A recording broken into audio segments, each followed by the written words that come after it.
చెడ్డ ఫలితం దక్కలేదు అన్నటువంటి పాయింట్ ఇక్కడ కనబడుతుంది. అప్పట్లో ఏంటంటే అంటే ఎవరు జగన్ వచ్చినా దారిలో సరే ఈయన ఇన్వెస్ట్ వెళ్తున్నారా? చేస్తానన్నా సరే వద్దు అమరావతిలో రమ్మన్నారు. దాంతో ఎవడు రాలే. అవును. లక్షల కోట్ల రూపాయల పెట్టుబడులు సంతకాలు అయితే జరిగినాయి కానీ ఏ ఒక్కడు గ్రౌండ్ చేయలే.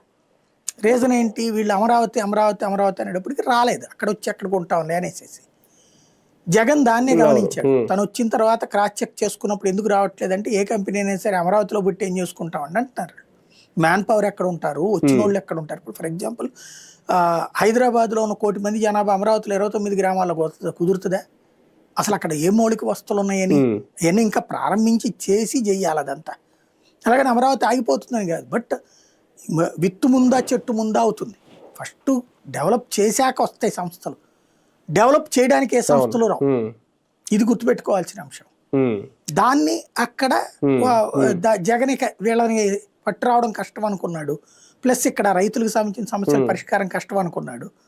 అందుకని విశాఖపట్నాన్ని ఎంచుకున్నాడు. మళ్ళీ రాయలసీమను ఎంచుకుంటే తన ప్రాంతానికి రాజధాని తీసుకుపోయాడు అంటారన్న ఉద్దేశంతో అక్కడికి హైకోర్టు ఇచ్చేసి విశాఖ పట్టుకుపోయాడు. విశాఖ అయితే అందులో మెట్రో సిటీ, కాస్మోపాలిటన్ సిటీ. అది అంటే వివిధ భాషలు మాట్లాడేటటువంటి జనాభా ఉండేటటువంటి ప్రాంతం, కేంద్ర సంస్థలు ఇవన్నీ ఉన్న ప్రాంతం.